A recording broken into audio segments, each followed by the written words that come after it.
Di mana buku ini, Nak? Nggak usah nanya Kona dapat dari mana, mah. Tapi ini emang udah jalannya. Kalau Kona harus tahu rahasia ini sekarang. Kona, duduk dulu sini sayang. Mama bisa jelasin. Oh, Mama bisa jelasin. Kenapa Mama baru bisa jelasin pas Kona nanya soal buku nikah ini? Nggak gitu sayang. Terus apa, mah? Coba Mama baca tanggal pernikahan Mama sama Papa. Kenapa Kona lahir secepat itu, mah? Mungkin kamu salah lihat, Kona. Nih, coba Mama baca. Kona udah baca puluhan kali. Maafin Mama, Nak. Mama nggak ada maksud nyembunyiin apa-apa dari kamu. Ternyata dugaan Kona bener, mah. Kona cuma anak pungut yang dibesarin dari sebuah kebohongan. Ya ampun, Kona. Kok kamu ngomongnya begitu?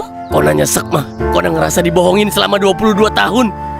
Andai aja Mama cerita pas Kona masih kecil, mungkin Kona bakalan belajar paham dan nerima keadaan ini pelan-pelan. Tapi yang bikin Kona nyesek, kenapa Kona harus tahu sendiri hal ini? Nah, Mama mohon jangan desek Mama kayak gini. Mama bakal cerita dan jelasin pelan-pelan ke kamu. Tapi nggak dalam momen terdesak kayak gini, Nak. Udah, mah. Kona udah tahu apa hasilnya dari cerita Mama. Yang pasti, apapun itu pasti bikin Kona makin nyesek. Kona pergi, mah. Kona, tolong dengerin Mama dulu, Nak. Nak, Kona. Nah, Mama mohon jangan pergi. Mama janji akan ceritain semua. Tapi nggak bisa di momen kayak gini, Nak. Kamu lagi emosi, Nak. Apapun yang Mama sampein ke kamu nggak akan nerima. Udah, mah. Lepasin.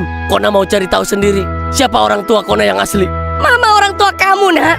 Emang Mama mengandung bayi cuma 4 bulan langsung lahir? Mama mengandung bayi, mah. Bukan alpukat. Kona udah riset, mah. Janin di usia 4 bulan itu masih sebesar alpukat. Jadi Mama nggak bisa bohongin Kona. Kona, jangan bikin Mama hancur, Nak. Hancur apa, mah?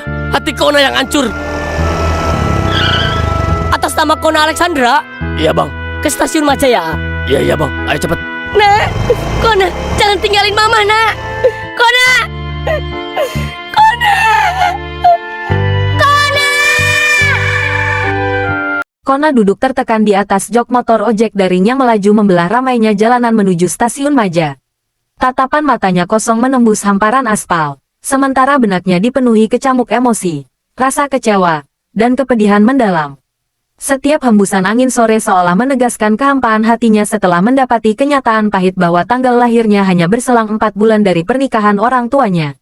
Air mata yang sempat ditahannya di hadapan sang mama kini menetes perlahan tanpa bisa dicegah di balik helm. Pikiran bahwa dirinya hanyalah seorang anak pungut atau anak yang lahir dari kebohongan besar terus menghantuinya. Ia merasa bahwa seluruh masa lalunya, identitasnya, hingga kasih sayang keluarga yang ia nikmati selama 22 tahun ini hanyalah sandiwara belaka. Sementara itu, sang mama terduduk lemas di teras rumah sambil menangis histeris meratapi kepergian Kona yang mendadak. Papa Kona yang baru saja memarkir motornya langsung berlari mendekat setelah melihat istrinya menangis sesenggukan. Dengan suara terbata-bata, sang mama menceritakan bahwa Kona telah menemukan buku nikah tua mereka dan mengetahui selisih bulan lahirnya yang sangat tidak wajar. Papa Kona terperanjat kaget. Wajahnya mendadak pucat pasti menyadari bahwa rahasia besar keluarga yang selama ini dijaga ketat akhirnya terbongkar dengan cara yang paling menyakitkan. Papa berusaha menenangkan istrinya sembari berjanji akan menyusul Kona ke stasiun Maja sebelum anak tunggal mereka melakukan hal-hal nekat yang membahayakan dirinya sendiri. Di warung kopi, Peot dan Robi mulai merasa sangat cemas karena pesan dan panggilan telepon ke ponsel Kona tidak ada yang direspons. Peot yang teringat gelagat aneh Kona sebelum pulang makin yakin bahwa sahabatnya itu sedang menghadapi krisis keluarga yang sangat berat. Firasat Peot terbukti ketika panggilan telepon dari Papa Kona masuk ke ponsel dengan nada suara yang terdengar sangat tegang dan panik. Papa Kona memohon bantuan mereka bertiga untuk segera menyusul Kona ke stasiun Maja karena anak itu pergi membawa tas dalam keadaan emosi meluap-luap. Peot dan Robi langsung bangkit dari tempat duduk mereka, melupakan sisa kopi di meja, lalu bergegas menaiki motor masing-masing untuk meluncur ke stasiun. Kona tiba di area peron stasiun Maja dengan langkah kaki yang lunglai dan membawa tas punggung berisi beberapa pakaian seadanya. Ia memandangi lalu lalang calon penumpang kereta api, merasa asing dengan dunia di sekitarnya karena merasa kehilangan arah dan identitas diri. Kona berencana menaiki kereta tujuan Jakarta demi mencari kebenaran tentang siapa sebenarnya orang tua kandung yang melahirkannya ke dunia.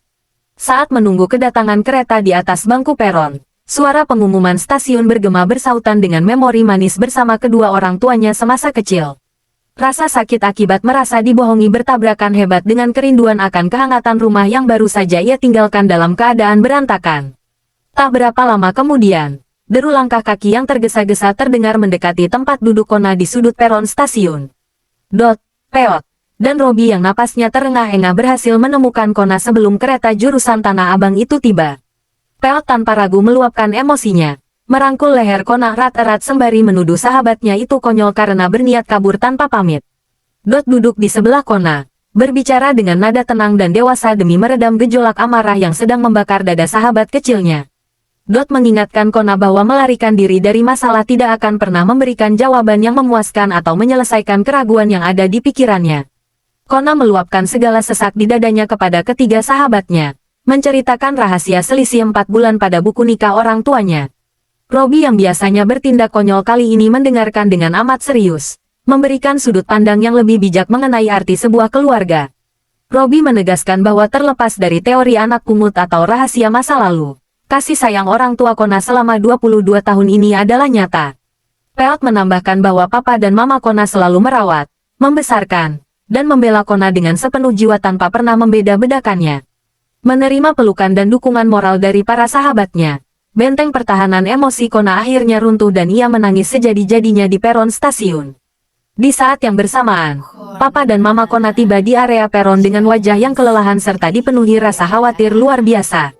Sang mama langsung berlari memeluk Kona dengan sangat erat, menangis memohon agar anaknya tidak pernah pergi meninggalkan mereka lagi. Papa Kona mengelus kepala anak laki-lakinya, memohon maaf dengan tulus karena telah menunda penjelasan mengenai fakta sebenarnya dari dokumen nikah tersebut. Papa Kona berjanji di hadapan Dot, Peot, dan Robi bahwa mereka akan membicarakan seluruh riwayat keluarga secara jujur dan transparan di rumah. Melihat ketulusan dan derai air mata kedua orang tuanya, naluri kasih sayang Kona akhirnya melunakkan amarah dan ego di dalam hatinya. Mereka semua akhirnya memutuskan untuk kembali ke rumah demi meluruskan segala kesalahpahaman dan misteri yang menyelimuti tanggal lahir Kona. Suasana ruang tamu rumah Kona terasa sangat hening dan haru ketika seluruh anggota keluarga dan sahabat dekat berkumpul bersama. Sang mama mengambil napas dalam-dalam, lalu mulai menceritakan fakta medis dan sejarah pernikahan mereka yang sebenarnya tanpa ada yang ditutup-tutupi lagi. Sang mama membeberkan bahwa pernikahan yang tertera pada buku nikah Maret tahun 2004 itu sebenarnya adalah akad nikah ulang secara administratif negara. Sebelum pernikahan resmi dicatat oleh Kua, kedua orang tua Kona telah melangsungkan pernikahan siri yang sah secara agama beberapa bulan sebelumnya.